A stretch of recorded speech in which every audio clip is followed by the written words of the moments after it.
Bonjour et bienvenue dans cette vidéo qui a pour objectif de vous montrer comment utiliser le gestionnaire de scénario afin de déterminer des seuils de rentabilité et des résultats à partir de différentes hypothèses. Alors bien sûr, au préalable de l'utilisation du gestionnaire de scénario, votre feuille doit comporter des calculs automatisés permettant donc d'obtenir des résultats, ainsi que le seuil de rentabilité et le point mort. Si vous n'avez pas ce fichier, reportez-vous au lien qui va apparaître dans la description. Pour activer le gestionnaire de scénario, dans Excel, vous cliquez sur l'onglet Données, puis sur le bouton Analyse de scénario et enfin Gestionnaire de scénario. Dans la fenêtre qui va s'ouvrir, vous voyez que vous avez la possibilité d'ajouter des scénarios et ensuite de déterminer des cellules variables. Alors ces cellules variables seront forcément des cellules qui ne contiennent pas de formule. Nous allons donc faire un premier test en ajoutant un premier scénario ou une première hypothèse que l'on va appeler H1.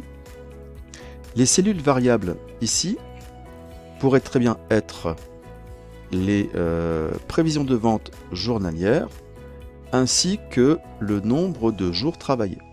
Pour cela, vous allez donc cliquer sur le bouton et ensuite aller sélectionner les deux cellules que vous souhaitez faire varier. Lorsque vous avez fait varier, ici choisis vos cellules variées, vous cliquez sur OK. Et ensuite, dans la fenêtre qui s'ouvre, donc ici sera B16 et B17, vous mentionnez le montant ou les valeurs que vous souhaitez attribuer dans ce scénario. Alors dans notre exemple ici, B16 c'est le nombre de ventes journalières, on avait positionné le H1 à 20 cornets, et B17 c'est le nombre de jours travaillés. Alors nous étions à 240 pour 8 mois, nous ici par contre dans l'hypothèse 1 c'est 6 mois. Donc 6 mois à 30 jours, ça nous fait donc 180 jours. On clique sur OK, et vous voyez que le premier scénario a été créé. Et vous pouvez donc répéter l'opération autant de fois que vous le souhaitez, sachant que les cellules variables seront toujours les mêmes. Pour chaque scénario, vous modifierez les valeurs spécifiques. Ajoutons un deuxième scénario, que l'on va appeler H2. Nous sommes toujours à B16 et B17. Nous allons cliquer sur OK. Dans le scénario numéro 2, nous vendons 30 cornets par jour sur 8 mois travaillés, soit 240 jours. On peut donc cliquer sur OK. Créons une troisième hypothèse, H3. Nous allons faire varier le nombre de cornets vendus par jour et le nombre de jours travaillés. Dans cette hypothèse, nous estimons vendre 60 cornets pour 8 mois travaillés, soit 240 jours. On valide. Dernière hypothèse, que l'on va appeler H4. On laisse toujours B16, B17 comme cellules variables, donc le nombre de ventes journalières et le nombre de jours travaillés. On clique sur OK, et dans cette situation, on vend 80 cornets pour 8 mois travaillés, soit 240 jours. On clique sur OK. Et donc là, nous avons donc saisi nos différentes hypothèses. Maintenant, il est possible de demander une synthèse, c'est ce qui est le plus intéressant. Le fait de cliquer sur le bouton synthèse, Excel va vous ajouter une nouvelle feuille dans laquelle il va donc faire apparaître les différentes hypothèses. On clique sur OK.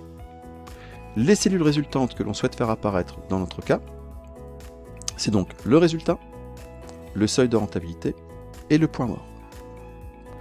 Pour sélectionner nos différentes cellules, vous pouvez très bien utiliser la touche CTRL du clavier et cliquer gauche sur les cellules concernées, ou alors vous ajoutez un point-virgule entre les différentes cellules. On clique sur OK, et vous voyez que nous obtenons ici le résultat synthétique des 4 hypothèses pour B16, B17, donc B16 qui correspond aux ventes journalières, B17 c'est le nombre de jours travaillés, I7, si je reviens donc sur mon sujet, I7 correspond au résultat. Ici, nous avons le seuil de rentabilité. Et enfin, le point mort. Alors bien sûr, on peut ajuster la hauteur, et voici donc les éléments. On voit que pour la première hypothèse, nous avons donc un résultat négatif. Le résultat s'améliore au fur et à mesure des différentes hypothèses. Et vous avez donc le calcul automatique donc du seuil de rentabilité, mais également le nombre de jours en fait correspondant au point mort. Voilà, cette vidéo est terminée. Je vous laisse maintenant pratiquer cette activité avec votre fichier Excel.